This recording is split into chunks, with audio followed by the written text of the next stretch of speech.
How's it going, guys? Mr. Boss with the win, and the new Apocalypse trailer just dropped, so I'm going to give you guys a sneak peek right now. We're going to take a look at the trailer, and then I'm going to do some discussion and analysis of what I think the high points and the low points and some of the cool and interesting things I found from the video. So let's watch, and I'll see you guys when the video's over.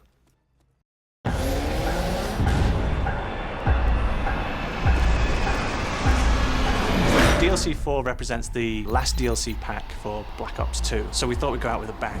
Here we are. This is the end, my friend. This is everywhere we've been. This is everything we've learned with you. And this is what we're doing to celebrate that experience. We go back to where it started, explaining how and where we got to some of these places.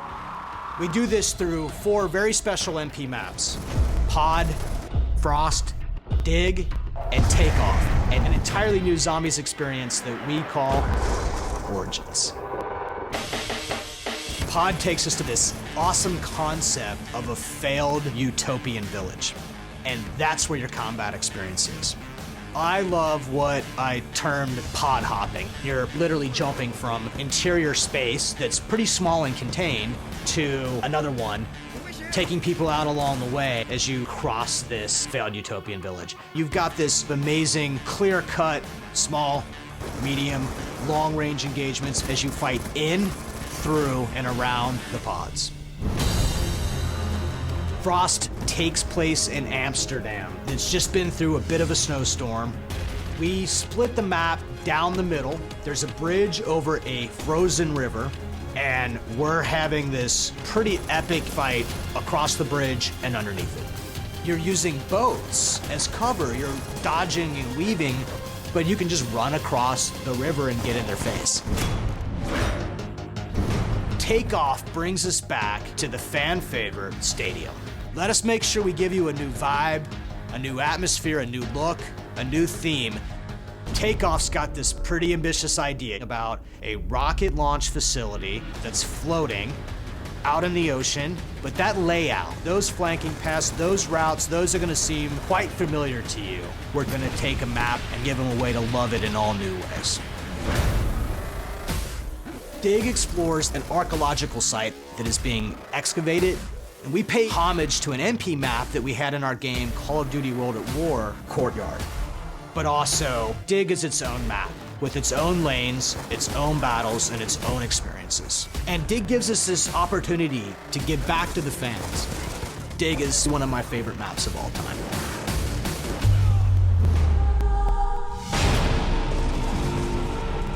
Origins is exactly what it says on the tin. We're going back to the very moment where the 4 heroes meet for the first time. Nikolai, Dempsey, Takeo, and of course, Richthofen.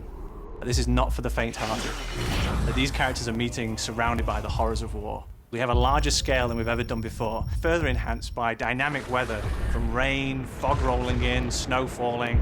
In true zombie style, our World War I has a thematic twist: diesel punk. The map features 2 new era-specific weapons: the MG08 machine gun, wow, and a new starting pistol for the first time, which is the Mauser. Both have been given the diesel punk kind of aesthetic. We've introduced the zombie tank. This is a defendable platform that will move around the map, which you can use to fighting off the zombie hordes, and also possibly discover some Easter eggs along the way. Oh, by the way, did I mention the giant robots? We have 1,000-foot mechanical giants striding across the landscape. That gives a verticality and scale that we've never seen before in zombies.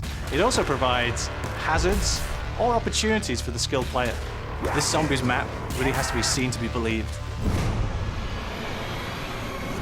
The fans who've been with us for a very long time are really going to appreciate what this pack is about. DLC 4 represents the culmination of all our experience over time, and this really is a roller coaster of a map pack.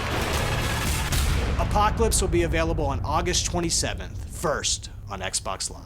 Alright, so definitely right off the bat, how great does that zombies experience look? I know it's real sad to see that the zombie storyline of Maxis and Richthofen is coming to a close, but I still think this is very exciting because, like any great TV show we've seen before, there has to be a end to any beginning. So you could see like TV shows like Lost, The Office, you know, they all had their runs and they all had their ends. So I don't think this is the end of zombies, but it just looks amazing. You know, the World at War characters in this World War I setting, I think is going to be absolutely fantastic. There's going to be some crazy elements like the weather, like we just saw, that giant robot, the 2 new weapons, like that starting pistol that you're getting to start out with. I think that is very cool as well.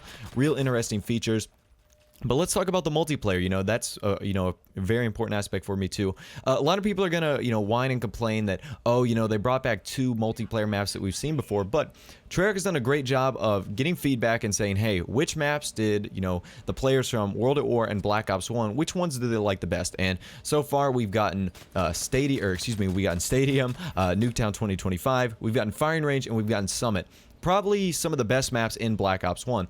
And now we're seeing a developer do what no one has done before, going back another generation of games to bring us some footage from, or bring us a gameplay of, you know, Courtyard from World at War. So we're going to get to play on Courtyard, which is one of my favorite World at War maps when I get to play it without hackers in the lobby.